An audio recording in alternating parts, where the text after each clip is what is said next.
E aí, beleza? Mike Freta na área com mais um capítulo do nosso livro As Leis da Natureza Humana. Hoje com o capítulo 6, eleve a sua perspectiva, a lei da miopia. Mas antes disso, não podemos nos esquecer de se inscrever no canal e ativar o sininho para receber as atualizações.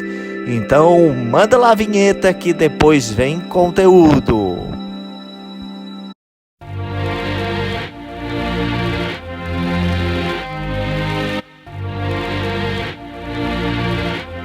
Capítulo 6. Eleve a sua perspectiva à lei da miopia.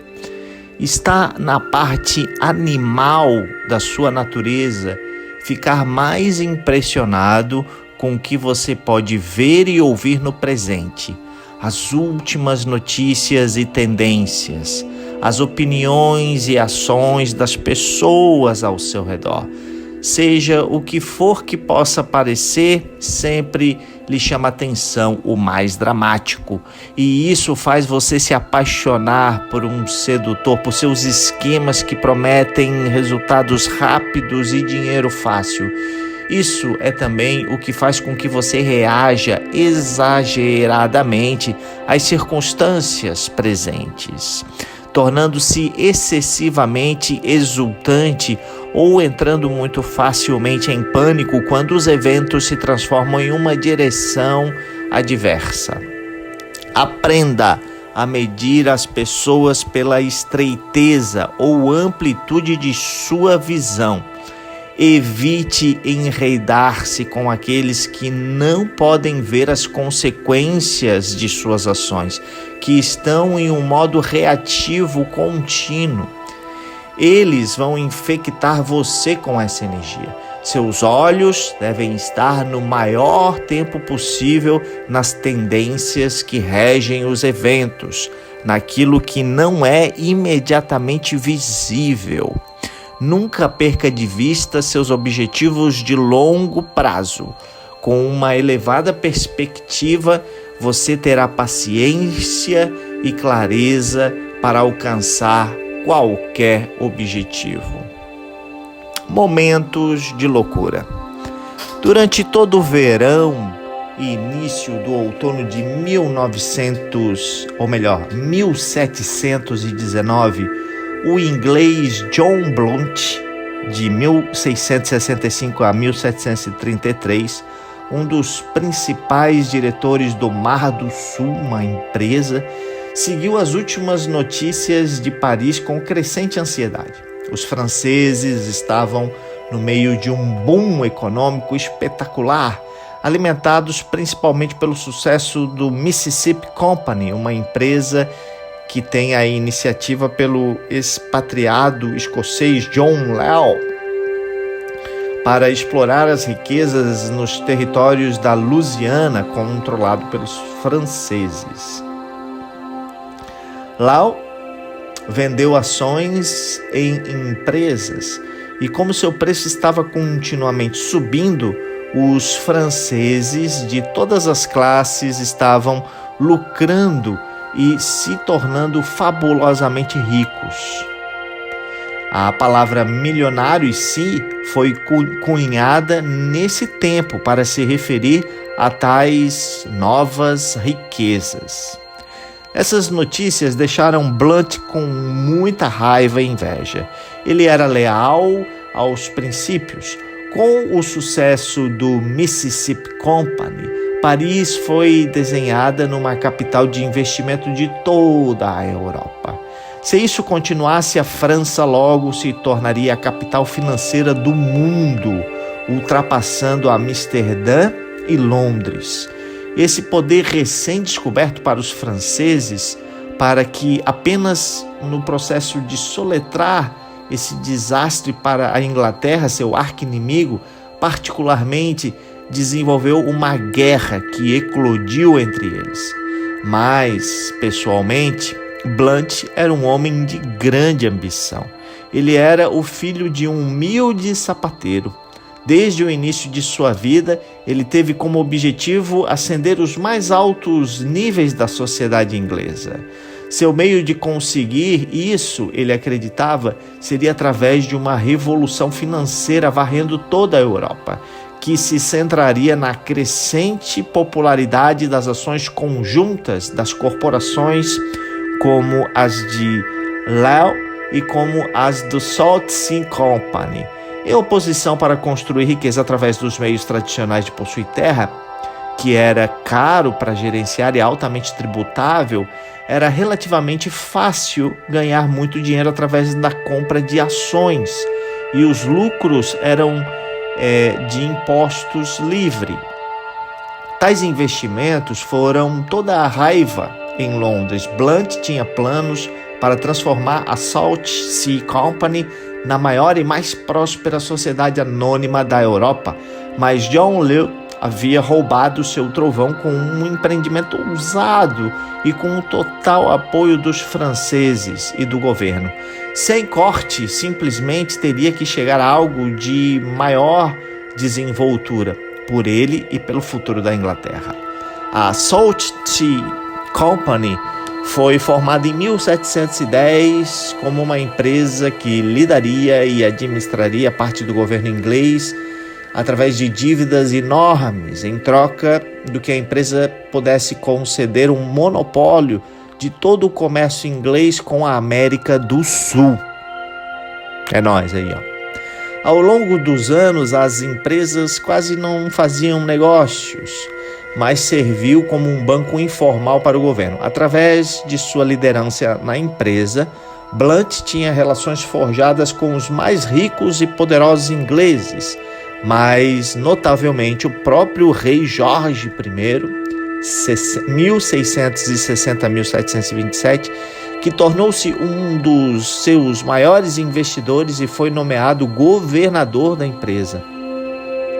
O lema de Blunt na vida sempre foi pense grande e tinha lhe servido sempre muito bem. E assim, enquanto ele atormentava seu cérebro para uma maneira de superar o francês, ele finalmente bateu um esquema em outubro de 1719, que foi digno de seu lema e que ele tinha certeza que iria mudar o curso da história. O maior problema enfrentado pelo governo francês, encabeçado pelo rei, era as enormes dívidas que tinham incorrido ao longo de 30 anos durante as guerras que haviam sido travadas com a França e a Espanha, todos financiados através de empréstimos. A proposta de Blunt foi simples e bastante surpreendente.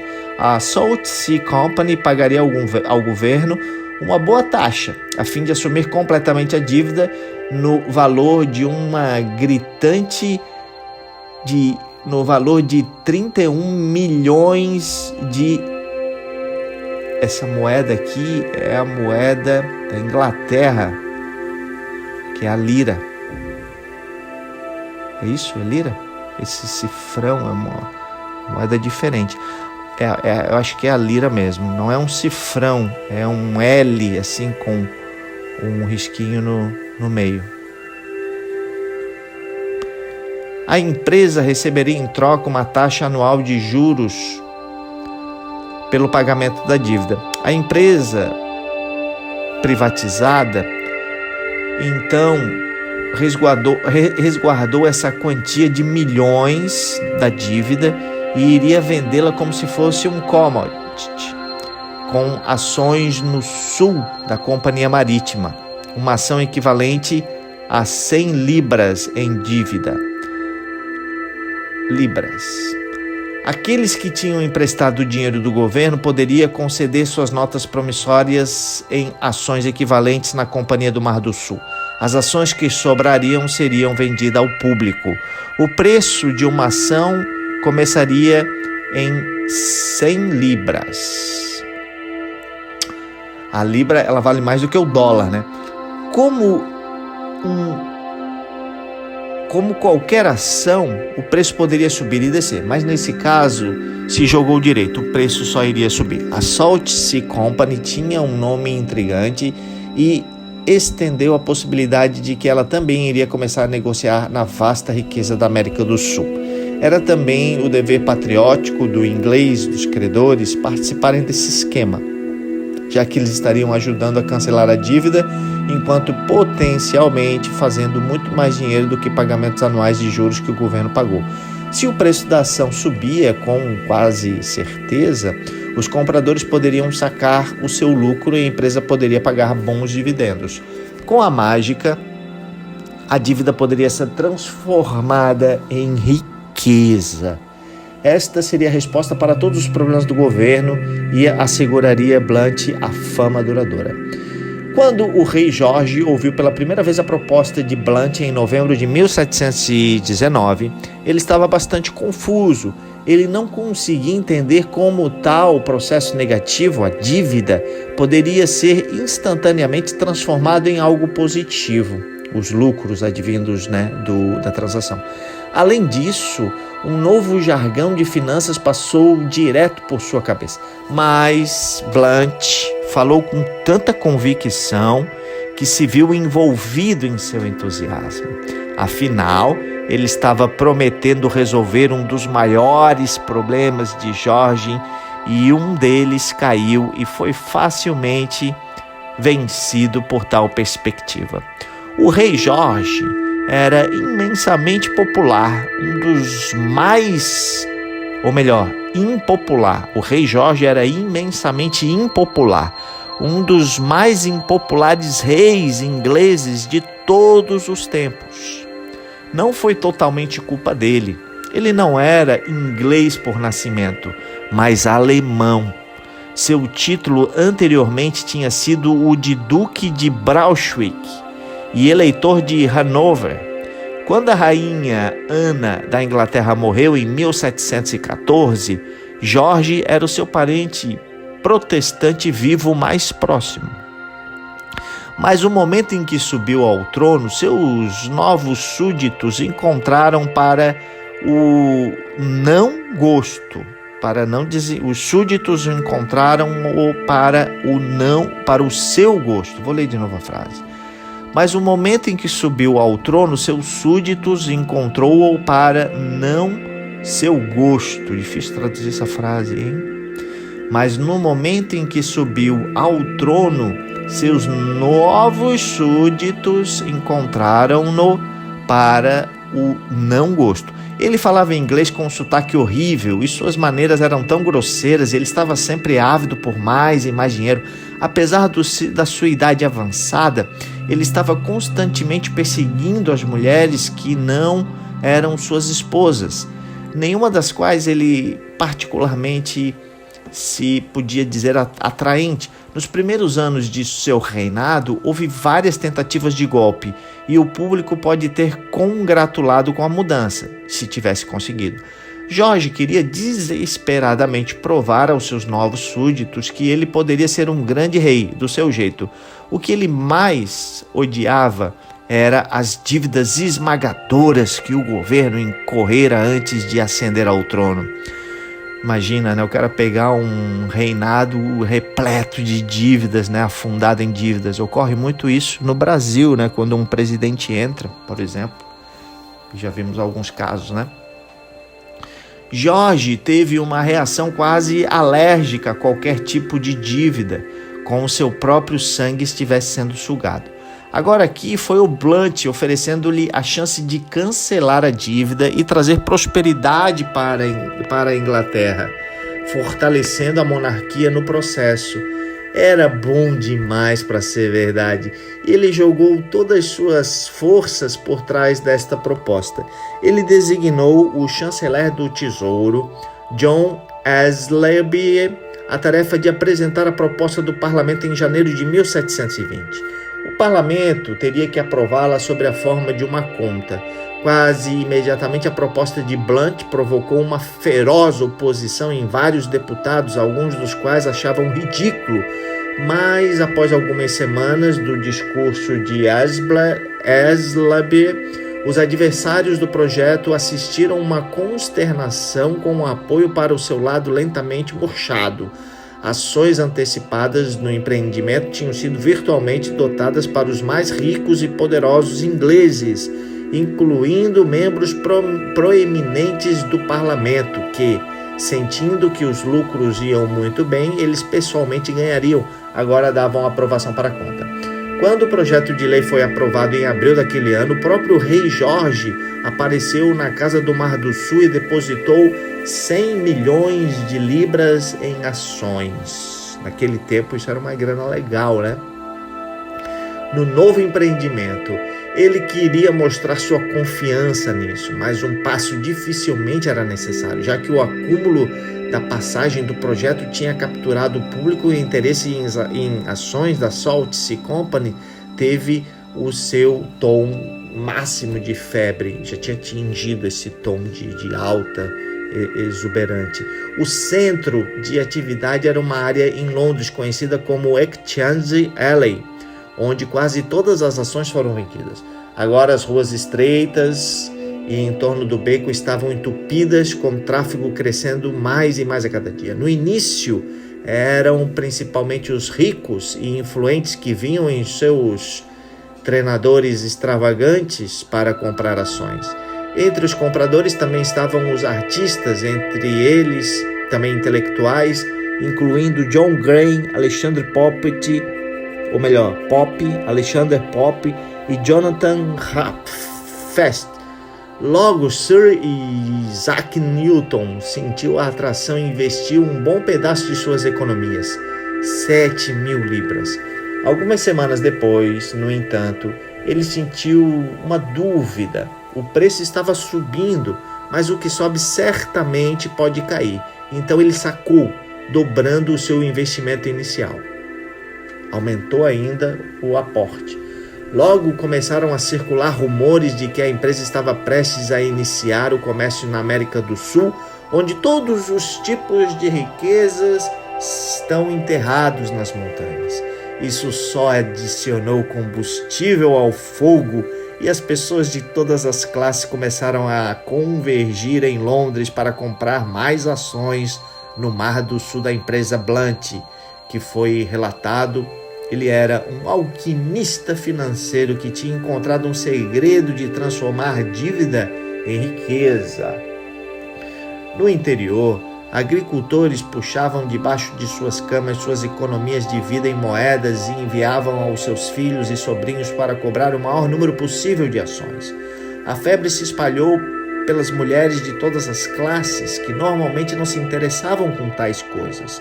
Agora, as atrizes estavam esfregando os cotovelos como duquesas no beco de troca. Com o tempo, o preço continuou subindo. Mais de 300 liras e, em breve, 400 libras. É libra, tá? Não é lira, não, é libra. Como a França antes, o país estava experimentando um boom espetacular. Em 28 de maio, o rei comemorou o 60º aniversário, 60 aninhos, né? E para alguém que era conhecido por sua frugalidade, era uma festa pródiga que já tinham visto, com enormes bandeiras cheias de clarete e champanhe. Uma mulher na festa exibiu sua nova riqueza, incrustando um vestido com joias no valor de mais de 5.000 libras. Em todos os lugares de Londres, os ricos estavam derrubando suas mansões e substituindo por casas ainda maiores e mais grandiosas. Porteiros e lacaios estavam agora abandonando seus empregos e comprando ônibus caros e contratando porteiros e lacaios próprios. Uma jovem atriz fez tal fortuna, ela decidiu se aposentar. Ela alugou um teatro inteiro para dizer adeus aos seus fãs adoradores. Uma senhora aristocrática ficou espantada numa noite de ópera para ver que sua ex-empregada agora ocupava um lugar no caixa do teatro do que trabalhando para ela. Jonathan Schiff escreveu em uma carta a um amigo: eu perguntei a alguns que vieram de Londres qual é a religião lá, e eles me disseram que é o estoque do Mar do Sul. Qual é a politicagem na Inglaterra? A resposta era a mesma. O que é o comércio? Mar do Sul ainda. E qual o negócio? Nada além do Mar do Sul. Neste meio desta compra febril e vendendo farra, lá estava John Blunt na bomba, fazendo o que ele poderia para estimular o interesse das ações do Mar do Sul e manter o preço subindo. Ele vendeu o estoque em várias assinaturas, oferecendo condições de pagamento generosas, às vezes exigindo apenas 20% de antecedência para entrar. 400 libras investidas, Blunt emprestaria 300 libras. Ele queria manter e exigir e fazer as pessoas sentirem que podem estar perdendo, que não podem estar perdendo uma chance de fazer riqueza. Logo, o preço havia passado de 500 libras e continuava a aumentar. Em 15 de julho, ele fixou o preço da assinatura em uma data astronômica, 1.000 libras, com apenas 10% para entrar e 10% parcelado ao longo de 4 anos. Poucos poderiam resistir a tais termos. Naquele mesmo mês, o rei Jorge tinha Blunt cavaleiro. Agora, um baronete senhor, John Blunt, estava no auge da sociedade inglesa. Sim, ele foi bastante. Não é atraente olhar para ele e poder ver o quanto ele era pomposo, mas ele tinha que fazer tantas pessoas ricas que ele agora era uma celebridade querida na Inglaterra.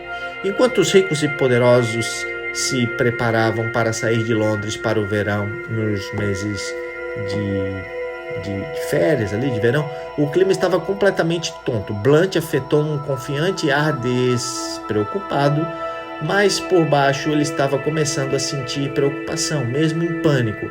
Havia tantas coisas que ele não previra. Ele tinha inadvertidamente inspirado uma onda de novos empreendimentos especulativos, envolvendo ideias legítimas e algumas claramente absurdas, como o desenvolvimento de uma roda de movimento perpétuo. As pessoas agora estavam sentindo a febre e estavam despejando parte do seu dinheiro nessas novas sociedades por ações. Cada uma libra de dinheiro que foi dada para estes investimentos foi uma libra menos que as pessoas tinham que gastar no Salt Sea Company, é uma concorrência, né?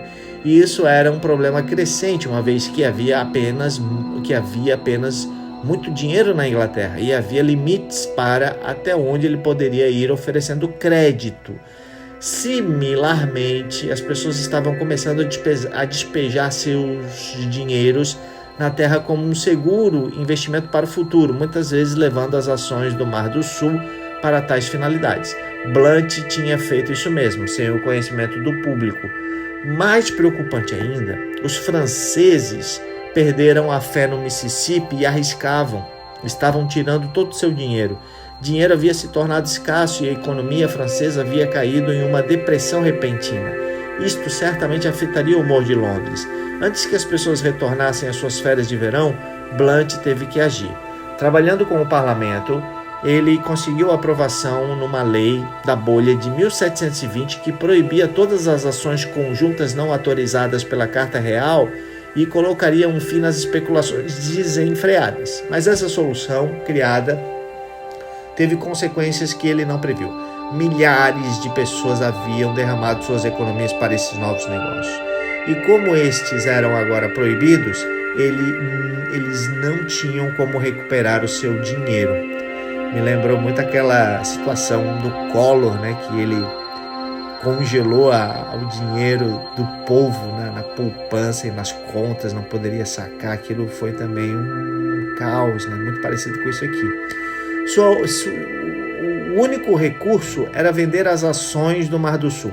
Muitos daqueles que usavam crédito para comprar ações da Salt Sea viram-se enfrentando parcelas que não poderiam mais pagar. Eles tentaram sacar também. O preço das ações do Mar do Sul começaram a cair. As multidões estavam se formando fora do Mar do Sul e as pessoas se sentiram desesperadas para vender. Perto do final de agosto, Blunt tornou-se desesperado. Ele decidiu para lançar uma quarta subscrição de dinheiro, mais uma vez de 1.000 libras. Agora os termos foram ainda mais generosos do que nunca, e em cima disso ele estava prometendo um espantoso dividendo de Natal de 30%, seguindo de um dividendo anual de 50%. Alguns foram puxados de volta ao esquema por ser tão atraente, incluindo o Sr. Isaac Newton. Mas outros, como se acordassem de um sonho, começaram a ver a maravilha da coisa toda. Como poderia uma empresa que não tinha negociado por qualquer coisa ainda na América do Sul, cujo único bem intangível fosse o interesse, de o governo pagar a sua dívida, dar o luxo de distribuir tais dividendos tão grandes? Agora, o que parecia ser alquimia ou magia parecia ser uma farsa para o público. No início de setembro, a venda se transformou em pânico. Como quase todo mundo correu para converter as ações em papel algo real, a moeda ou o metal de qualquer tipo, com o pânico por dinheiro acelerou, o Banco da Inglaterra estava quase derrubado. Chegou perto de ficar sem moeda, papel. Foi agora declarada a Inglaterra que a festa acabou. Muitos perderam suas fortunas e economias de uma vida repentina. O próprio Isaac Newton havia perdido cerca de 20.000 libras e, a partir de então, a simples menção de todos os bancos o deixariam doente. As pessoas estavam tentando vender o que quer que elas poderiam.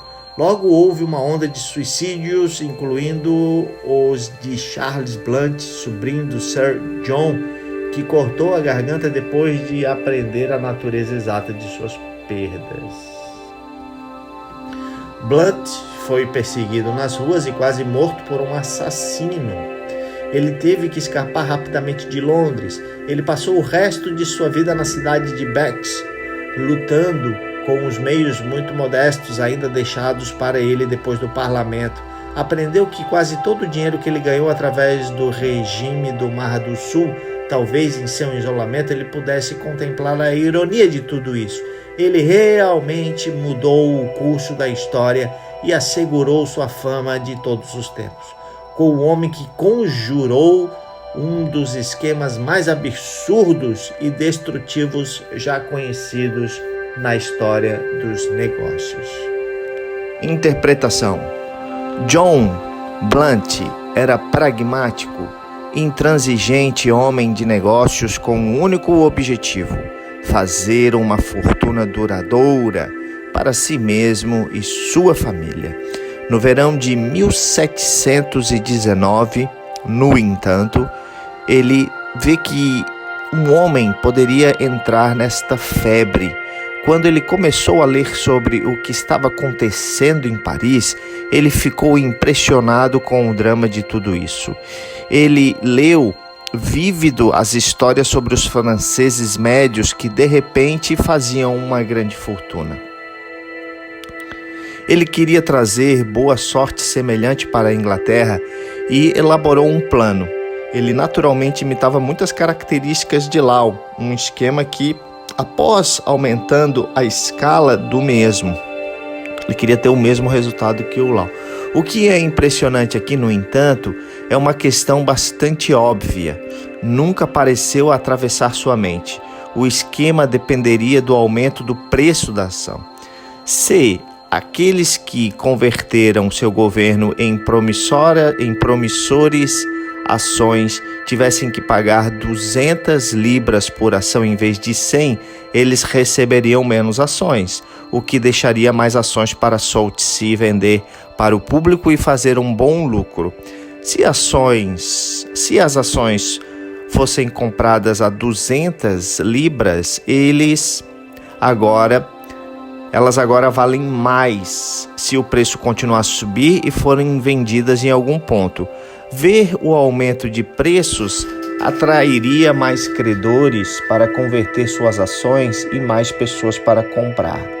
Todo mundo iria ganhar somente se o preço continuasse subindo. Mas como poderia o preço continuar subindo se não foi baseado em qualquer ativo real, como o comércio?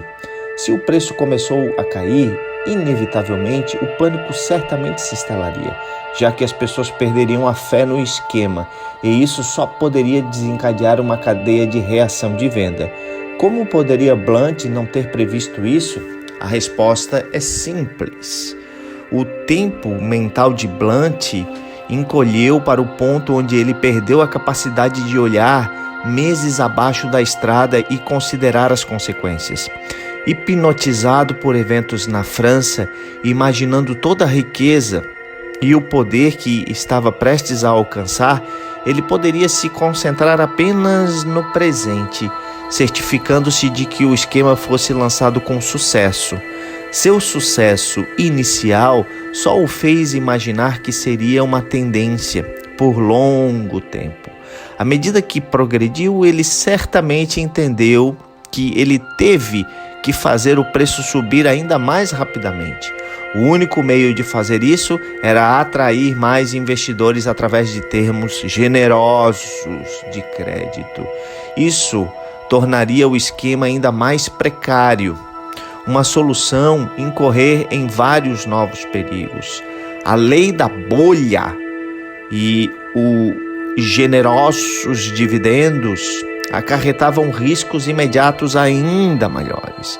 Mas agora seu período de tempo havia diminuído por uma questão de dias. Se ele pudesse continuar no navio, flutuando mais uma semana, ele encontraria alguma nova solução. Finalmente ele ficou sem tempo. Quando as pessoas perdem a conexão entre as suas ações e as consequências, elas perdem o controle sobre a realidade. E quanto mais isso prepondera, mais parece loucura. A loucura que superou o Blunt em breve infectou o rei, o parlamento e, eventualmente, toda uma nação de cidadãos renomados pelo bom senso. Uma vez que os ingleses viram compatriotas ganhando grandes somas de dinheiro, tornou-se um fato. E o esquema tinha que ser um sucesso. Eles também perderam a capacidade de pensar em alguns meses à frente. Veja o que acontece com o Sir Isaac Newton, modelo de racionalidade. No começo ele também pegou a febre, mas depois de uma semana sua mente lógica poderia ver os buracos do esquema e então ele vendeu suas ações. Isso consta, tá? Se você for lá estudar a história do Isaac Newton, consta que ele perdeu uma grana investindo em ações. Está aqui o fato, né? Registrado aqui no livro As Leis da Natureza Humana de Robert Greene. Então, ele assistiu outros fazendo quantias muito maiores de dinheiro do que os seus insignificantes 14 mil libras e isso o incomodava. Em agosto ele teve que pegar de volta, embora tenha sido o pior momento absoluto para reinvestir. Bem, o próprio Isaac Newton perdera a capacidade de pensar além do dia. Como um bom banqueiro holandês observou a cena do Enchange-se a lei, parecido, nada como se todos os lunáticos tivessem escapado do Madhouse imediatamente. Madhouse, né? Cavalo mau, Madhouse. Entenda. Nós humanos tendemos a viver o momento. É a parte animal da nossa natureza. Nós respondemos em primeiro lugar aos que nos ouçam ou aqueles que nos vejam para o que é mais dramático em um evento. Nós não somos meramente animais amarrados ao presente. A realidade humana engloba o passado. Cada evento está ligado a algo que acontece antes em uma cadeia infinita de causação histórica. Qualquer problema presente tem uma profundidade, tem raízes no passado. Também engloba o futuro. Tudo o que fazemos em consequência que se estendem até os próximos anos. Quando limitamos nosso pensamento ao que os nossos sentidos oferecem, ao que é imediato, descemos ao nível animal puro, em que nosso raciocínio perde os seus poderes e são neutralizados. nós já não estamos cientes de por que ou como as coisas vêm. Imaginamos que algum esquema de sucesso que durou alguns meses podem melhorar. Nós não mais pensamos nas possíveis consequências de qualquer coisa que pusermos em movimento. Nós reagimos ao que é dado no momento, baseado em apenas um pequeno pedaço do quebra-cabeça. Naturalmente, nossas ações levam a consequências mais intencionais, ou mesmo a um desastre como o crash do Mar do Sul, ou mais recentemente o crash de 2008. Aproximadamente, nós estamos no ano aqui gravando esse áudio 2021, então há 13 anos atrás, muito conhecido, né? Esse crash de 2008, e tem o famoso crash também de 1929, que ele não cita aqui, mas que também foi bem impactante sobre a história da bolsa, né, de valores no mundo inteiro. Para complicar, estamos cercados por outros que são continuamente reagindo, atraindo mais profundamente no presente. Vendedores e também demagogos jogam sobre a natureza humana, sobre a fraqueza da natureza humana, para nos levar com a perspectiva de ganhos fáceis e gratificação instantânea. Nosso único antídoto é treinar-nos para separar continuamente da corrida imediata de eventos e elevar nossa perspectiva. Em vez de apenas reagir, nós pisamos de volta e olhamos para o contexto mais amplo. Consideramos as várias possíveis ramificações de qualquer ação que tomamos. Temos em mente a nosso lado o longo prazo, com muitos objetivos.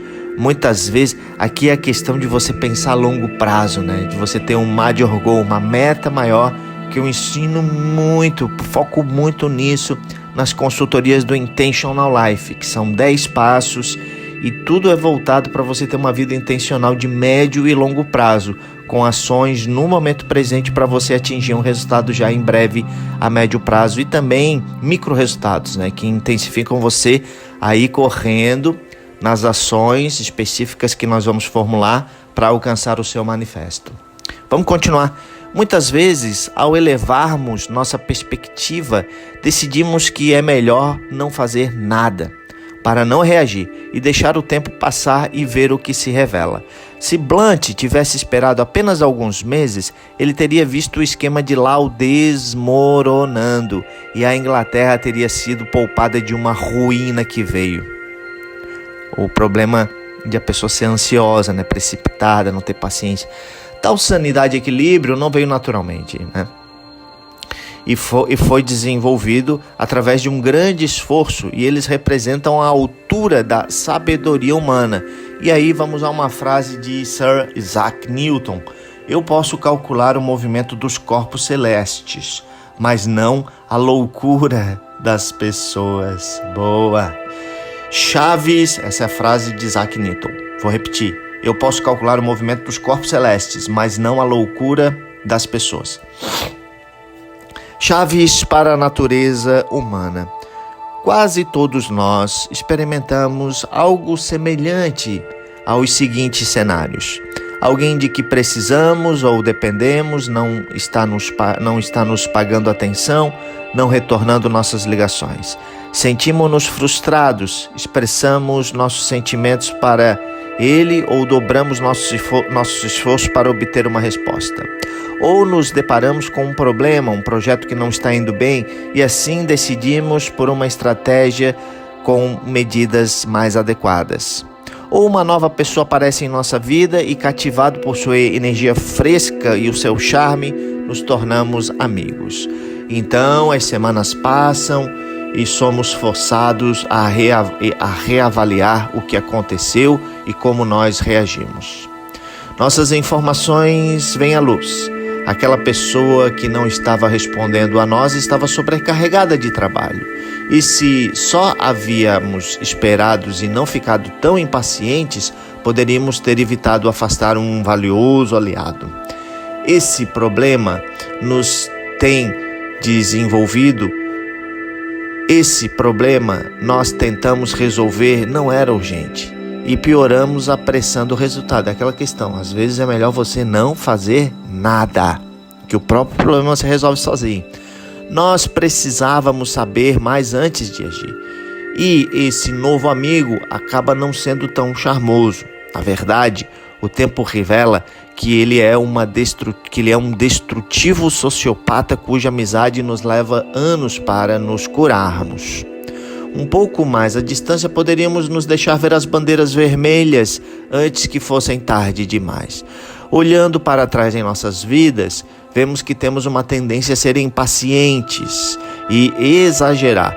Notamos padrões de comportamento por muito tempo, por muitos períodos de tempo que nos eludem no momento, mas se tornam mais claros para nós mais tarde. O que isso significa é que no momento presente nos falta perspectiva. Com o passar do tempo, ganhamos mais informações e vemos mais a verdade. O que era invisível para nós no presente agora se torna visível em um outro retrospecto. O tempo é o maior professor de todos, o revelador da realidade. Podemos comparar isso com um seguinte fenômeno visual: uma base de uma montanha em uma floresta espessa. Não temos a capacidade de obter o nosso concernimento ou mapear ao nosso entorno. Nós vemos apenas o que é antes aos nossos olhos. Se começarmos a subir a encosta da montanha, podemos ver mais ao nosso entorno e como ele se relaciona com as outras partes do panorama. Quanto mais alto, mais perceberemos o que pensávamos mais baixo não foi muito preciso, né? Existe uma imprecisão quando você está no terreno pleno, mas quando você olha de cima, a visão se amplifica. Foi baseado em uma pouca distorcida perspectiva. No topo da montanha, temos uma visão panorâmica clara da cena, com uma perfeita clareza quanto ao leigo da terra. Para nós humanos, trancamo-nos no momento presente como se estivéssemos vivendo na base da montanha, o que é mais aparente aos nossos olhos. As outras pessoas ao nosso redor, a floresta circundante, nos dá um limite, visão distorcida da realidade. A passagem do tempo é como uma lenta ascensão à montanha. As emoções que sentimos no presente não são mais tão fortes. Podemos nos separar e ver as coisas mais claramente. O poder da clareza, né? Clareza é tudo. Quem tem clareza tem tudo. É isso que você tem que desenvolver. Clareza mental. O mais que possamos ascender com a passagem do tempo, mais informações nos adicionamos à imagem. Como se fosse um quebra-cabeça, né? Você vai montando e tem mais clareza, tem mais visão. O que vimos 3 meses depois do fato não é bem tão preciso quanto o que conhecemos 1 ano depois. Parece, então, que a sabedoria tende a vir a nós quando é também tarde, principalmente em retrospectiva. Mas há de fato um caminho para nós humanos fabricar o efeito do tempo para nos dar uma visão expandida em um momento presente? Podemos chamar isso de perspectiva perspicaz e requer o seguinte passo. Primeiro, enfrentando um problema, conflito ou alguma oportunidade excitante, nós nos treinamos para nos desligar do calor do momento, aquelas emoções que afloram. Vamos desligá-las e ver sobre a visão mais racional. Nós trabalhamos para acalmar a excitação ou o nosso medo. Nós temos alguma distância, alguma resistência a isso. É preciso trabalhar isso. Em seguida, comecemos a nos aprofundar e a ampliar nossa perspectiva. Em consideração à natureza do problema que estamos enfrentando, nós não apenas pegamos uma explicação imediata, mas em vez disso, cavamos mais fundo e consideramos outras possibilidades, outras possíveis motivações para as pessoas envolvidas. Nós nos forçamos a olhar para o contexto geral do evento, não apenas o que imediatamente agarra a nossa atenção. Nós imaginamos o melhor que podemos através das consequências negativas de várias estratégias que estamos contemplando. consideramos como o problema ou a aparente oportunidade pode jogar-se fora ao longo do tempo, com outros problemas ou questões não aparentes no momento, que de repente pode aparecer mais do que o que somos imediatamente lidando com a nós mesmos. Nós nos concentramos em nossos objetivos de longo prazo e realizamos nossas prioridades no presente de acordo com eles. Fenomenal, é isso mesmo, é você pensar a longo prazo e pensar o que você pode fazer hoje para chegar lá onde você quer. Não pense em recompensas imediatas, pense em recompensas a longo prazo. Inclusive isso é uma grande estratégia para você não procrastinar, porque o procrastinador ele pensa muito nas recompensas de curto prazo. Já a pessoa mais estratégica, bem-sucedida e bem desenvolta, ela pensa nas recompensas a longo prazo. Vamos voltar à leitura. Em outras palavras, esse processo envolve a distância do presente, um aprofundar da fonte dos problemas, uma perspectiva mais ampla sobre o contexto geral da situação e uma visão mais aprofundada do futuro, incluindo as consequências de nossas ações e de nossas próprias prioridades. Eu, particularmente, gosto muito de me perguntar o que isso, significaria para mim daqui 5 anos, daqui 10 anos. Se eu tivesse 60 anos de idade, qual a minha reação a isso? Como eu iria tomar as devidas providências, as medidas mais plausíveis com relação a esse problema, essa oportunidade. Isso me dá uma outra perspectiva, fora também do envolvimento emocional que eu estou naquele momento presente. Então aqui o autor sugere para que você não se envolva tanto no presente. É legal a gente estar no momento presente, em mindfulness, sim, para ver o contexto total, mas é necessário também que a gente se afaste do momento presente, se jogando um pouquinho lá para o futuro, vendo uma perspectiva sem emoções para ver outros parâmetros, e aí você volta para o presente para agir com mais resolução, com mais assertividade. Voltemos à leitura. Claro que tem uns comentários de vez em quando. Em outras palavras, esse processo envolve distância do presente, um aprofundar da fonte dos problemas, uma perspectiva mais ampla sobre o contexto geral da situação e uma visão mais profunda do futuro, incluindo as consequências de nossas ações e de nossas próprias prioridades. À medida que passamos por esse processo, certas opções e explicações começam a parecer mais lógicas e realistas do que os outros que nos agarram no momento. Acrescentamos a isso as lições que aprendemos ao longo dos anos sobre nossos próprios padrões de comportamento. Aqui é quando você se volta para o passado e vê toda a sua história como um aprendizado. O que você pode fazer de diferente? O que você aprendeu lá no passado que você pode usar agora no presente para tomar suas decisões? Dessa forma, aqui você fica jogando com essas 3 perspectivas, passado, presente e futuro, da melhor forma possível. Dessa forma, embora não possamos criar o efeito completo que o tempo tem em nosso pensamento, podemos nos aproximar disso. Na maioria das vezes, os meses que passam nos dão ainda mais informações e revelam melhores opções para que possamos agir. Nós estamos fabricando isso de forma no momento presente, alargando o que consideramos e abrindo as nossas mentes. Estamos subindo a montanha. Uma perspectiva tão elevada pode nos acalmar e tornar mais facilmente para nos manter nossa presença da nossa mente, como vemos e como se desdobram. Por isso que eu recomendo muito que você estude e pratique a meditação, tá? A meditação ela vai fazer você se deslocar lá para o topo da montanha e ver a perspectiva mais ampla das coisas. Meditação, tá? Continuando, embora isso seja um ideal, por quê? Porque quando a gente está no momento presente, a gente está preso às nossas emoções daquele momento presente.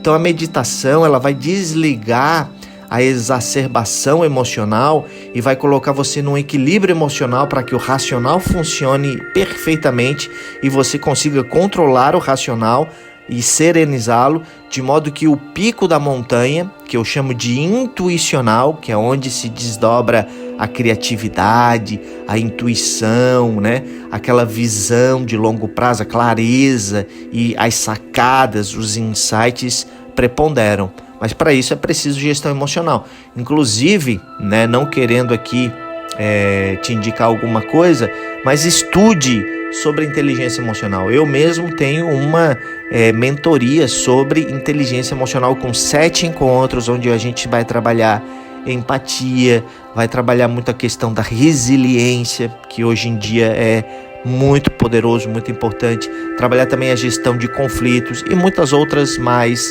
ferramentas para o seu desenvolvimento, que envolvem controle da respiração, meditação e muitas outras técnicas para que você tenha resultado imediato. Continuando, embora isso seja um ideal, devemos admitir que tal perspectiva é rara entre nós humanos. Parece exigir um esforço que está quase além de nós. A razão para isso é simples: pensamos de curto prazo e isso está ligado ao nosso sistema. Somos construídos para responder o que está imediatamente e buscar gratificações instantâneas. Para nossos primeiros humanos antepassados, pagou para notar o que era potencialmente perigoso no ambiente ou oferecia uma oportunidade para a alimentação. O cérebro humano evoluiu para projetar e para examinar imagens completas num contexto de um evento, mas não para se concentrar nas características mais dramáticas. Isso funcionou bem em um ambiente relativamente simples, em um meio simples como uma tribo, mas não é adequado mais para o contexto em que vivemos agora. E isso nos faz notar principalmente do que estimula nossos sentidos, emoções e falta muito do quadro maior. Bem, minha interpretação disso é que o nosso cérebro, ele foi feito para fugir da dor, porque nós vivíamos na selva, nas savanas, nas florestas. Então, a qualquer momento, um predador podia nos atacar e a gente tinha que viver muito nesse sentido de sobrevivência, de fugir da dor. Mas hoje a gente vive numa cápsula de paredes que nos dão uma proteção em que não precisamos mais se preocupar com o perigo imediato de sobrevivência. Nós estamos muito bem protegidos e talvez o que aflore na nossa mente sejam coisas do cotidiano, às vezes também muita preocupação, muito estresse e más relações. Então é necessário resolver isso também, porque senão a sua mente vai ficar presa como ela era presa lá quando vivíamos nas florestas, lá nas savanas. Quando você se livra desse medo, desse padrão comportamental de agir, de fugir da dor e começa a viver indo em direção ao prazer, que é um paradigma muito superior, você começa a ter mais resultados, você começa a agir com mais notoriedade, com mais eficácia e assim você desenvolve um resultado extraordinário. E sem falar que gera uma libertação, um sentimento muito gostoso de viver os seus valores, viver o seu manifesto. Tudo isso eu ensino no programa Intentional Life, tá? Na descrição vai ter o meu WhatsApp, você pode entrar em contato diretamente comigo, solicitando, se você está ouvindo esse áudio aqui, uma apresentação, vamos dizer assim, de test drive. Sabe quando você vai comprar um carro e faz um test drive? Você quer conhecer o carro, quer sentir ali o banco, o volante, o motor, aquela conexão. Você vai fazer isso comigo, ver se tem essa conexão, para ver se faz sentido para você. Continuando a leitura, estamos no finalzinho. Isso tem um impacto decisivo sobre a sua forma como você vê o potencial de prazer ou a dor envolvida em uma situação. O livro está casadinho aqui com a nossa narrativa, O nosso cérebro foi projetado para nos fazer notar o que poderia nos prejudicar imediatamente em nosso entorno, mas não para pagar grande atenção para os perigos no futuro que são mais abstratos.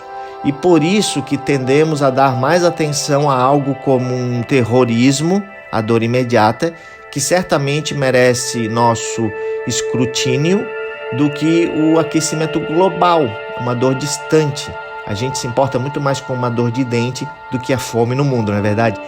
Que de fato representa o maior perigo, uma vez que coloca a própria sobrevivência do planeta em risco. Aqui a questão do aquecimento global, que agora não é mais aquecimento global, agora é meio ambiente, porque o aquecimento global ele ficou defasado, porque não é só aquecimento global, também é regiões em que o frio prepondera intensamente, são enchentes, são ciclones, então agora mudou, não é mais aquecimento global, tá? Agora é meio ambiente.